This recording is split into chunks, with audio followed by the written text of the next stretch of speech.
Good afternoon and welcome to this edition of the news.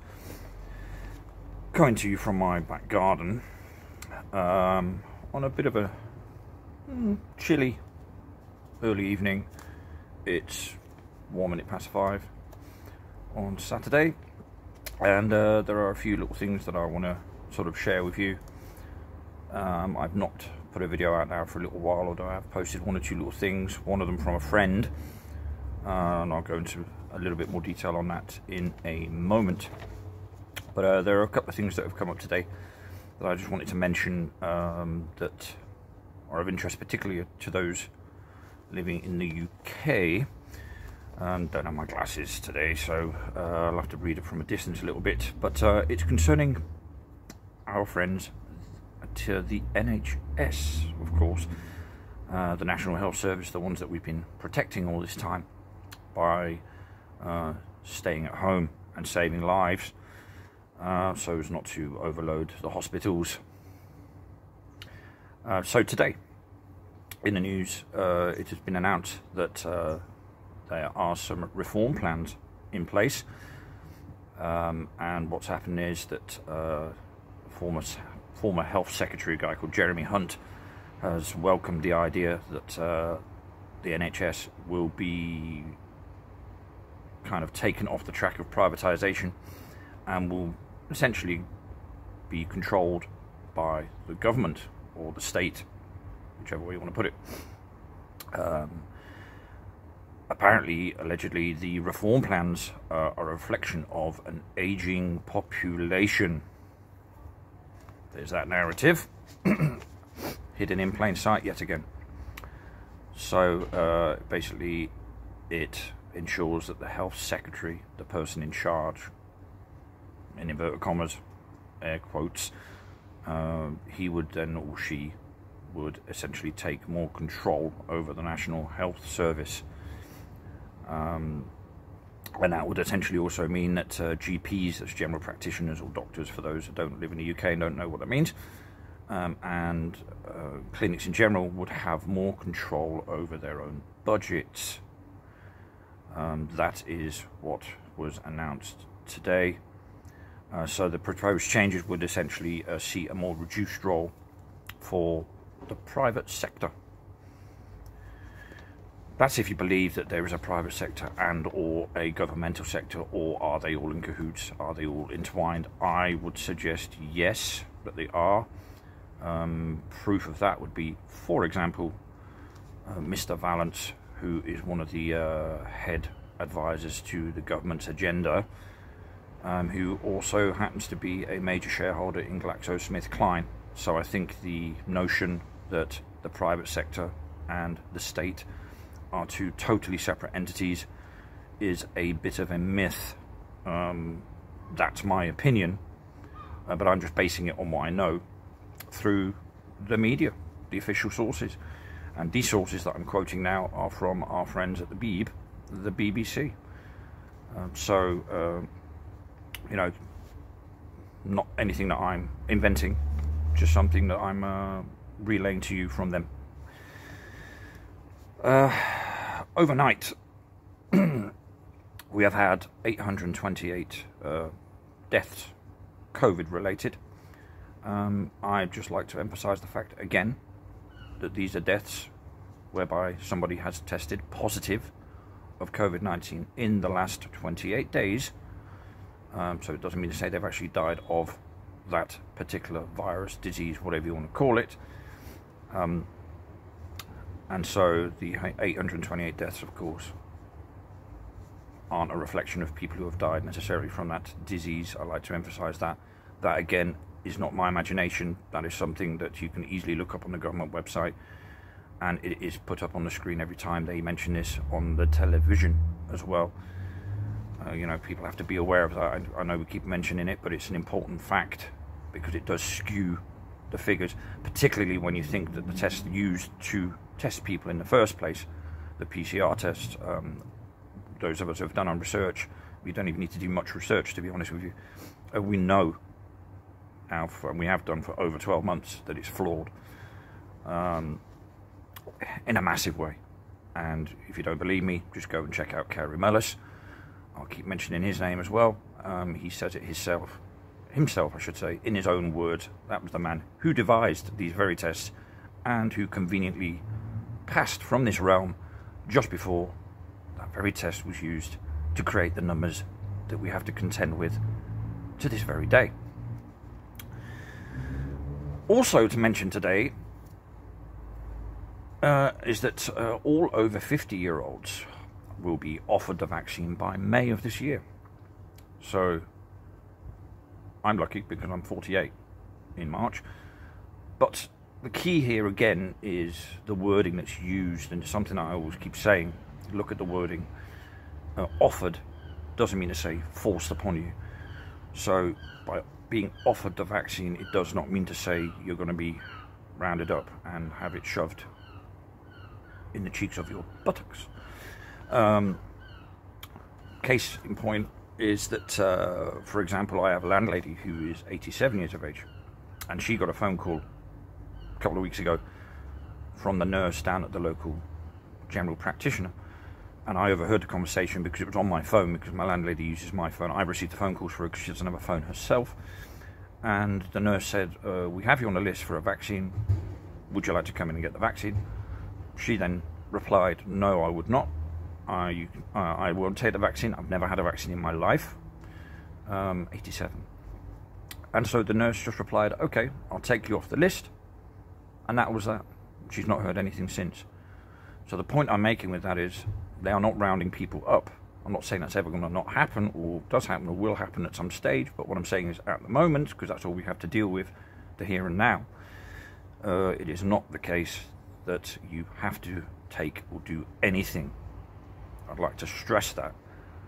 So going along with it, if you don't have to, it's down to every individual. Quite literally, nobody's forcing you to do anything. Although they give the impression that you are, and if you don't, that you're endangering everybody else. Blah blah blah. So the moral high ground has been taken, and you know they're playing on that emotional factor.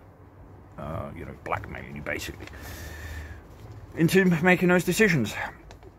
So another thing that was mentioned also today through the BBC was that people from non-white communities, here we go, are 4 times more likely to contract COVID-19. 4 times more likely.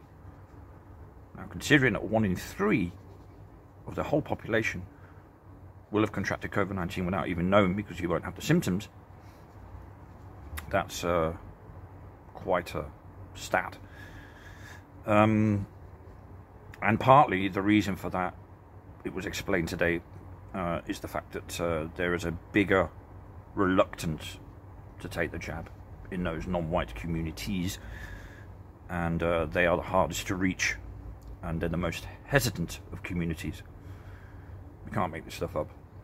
Well, you can, because it is being made up, but it's just absolute bonkers. Bonkers, bonkers, bonkers. Well, there you go. So that is sort of a brief, quick speed run through of what was mentioned today on that. In the meantime, by the way, there has been 1 killed and 9 injured by a spate of stabbings in an area of London called Croydon, which also made the news. I'm refraining from mentioning what's going to be put on the person's death certificate that was murdered. Let's hope they weren't tested positive in the last 28 days, eh? But I think that kind of highlights what we're talking about. There are a couple of vids that I put out on my channel yesterday. One of them was about police gadgetry. Again, our friends at the BBC produced a revealing little report talking about the gadgetry that's at the police disposal. Now, if you want to go and check it out, it's only about 1.5 minutes long or something. It's on my channel, and you can see how easy it is to reclaim all data that you've ever accessed, deleted, whatever, end-to-end encrypted platforms. Doesn't matter what you use, it's all retrievable, all of it. So, and that's just the equipment that we've been, that's been revealed to us, never mind the stuff that they use that we don't know anything about. So a warning to anybody there from my side to perhaps limit the platforms that you use to communicate, particularly if it's sensitive information, and think a bit more old school. I'll leave that to everybody else's imagination as to how to go about that, but I think you're getting my drift. Internet is becoming less and less of an option, and the reason why I'm going to say that is because, or the reason why I've said that is because in Myanmar, in the East Asian area, there's been a military coup, and one of the consequences of this military coup is an internet lockdown. The military have locked the internet down and stopped apps and have interfered with, infiltrated, and all the rest of it. So it just goes to show why that's a headline in the news. It's almost like a very subtle warning to us what can happen if people start rising up a little bit too much, start expressing their views and feelings on things too much, go a bit too anti whatever's going down. You know, fits in nicely, doesn't it, with that topic, really. I know we're all aware of it, but yet our dependency on the internet and technology in general is a little bit, you know, it's not ideal. So, yes, and the end of that story was basically that the military coup is in danger of sending them back into the digital dark ages. There you go. There's a quote from the BBC, our friends there. So, the moral of that story is we've been warned. There were a couple of other things that I was going to mention to you, but I'll round it off. Actually, I'll leave the others for another video, but I'll round it off with one or two very, very small things. First of all, that small firms have been given more time here in the UK to repay their COVID lockdown laws. So that's nice of them, isn't it? I do believe, for example, the furlough schemes are coming to an end in March, so expect a change of some sort of narrative in official circles then. I do know that things have been extended to March. For example, kids resuming school, I think, has been shifted from February. I think the shops that are allowed to open, or were hoping to open in February, that's been moved now to March the 8th. I know that because a friend of mine owns a shop and she showed me the letter. March the 8th is the date for that. That's earmarked for reopening. So we'll have to wait and see what happens there. But I've also heard murmurings that that things are going to be extended until July of this year, to coincide with summer holidays for the schools. So there is a little sort of bit of a run through as to what's kind of new, and I thought I'd get a video out just to let you know a little bit of what's going on. Really, it's probably stuff that you'd see anyway if you switch the TV on. I do every now and then just to keep a little bit of an eye on what's going on, but that's about it really. I don't do it to get my knowledge from, I do it just to see what that lot are talking about, really, more than anything else. And just another quick one just before I finish off. There was a video I put on today where a friend of mine went into a shop with her friend, a good friend of mine called Roxanne, who I've had the pleasure to meet and get to know in the past.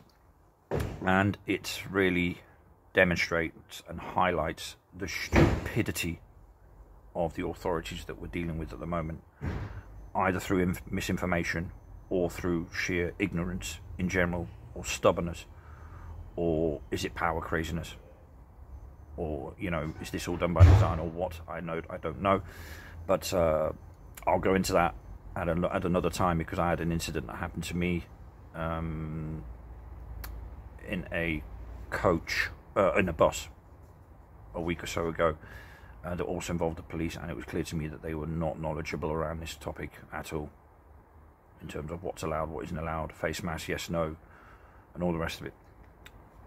Anyway, there we go. So check that video out as well. The video is called Police Harassment ? You decide. Okay, so on that note, I don't have my friend with me today. It's too cold. He's upstairs, sat on my bed. So on that note, I wish you all a good rest of the weekend. Remain calm. Look after yourselves. stay fit and healthy, and I shall speak to you all soon, sooner rather than later, hopefully. I'll try and get another video out beginning next week at some stage. So until then, it's goodbye from me, and it's goodbye from a very cold getting Bournemouth now. Time to have a brew. Speak to you all soon. Bye bye.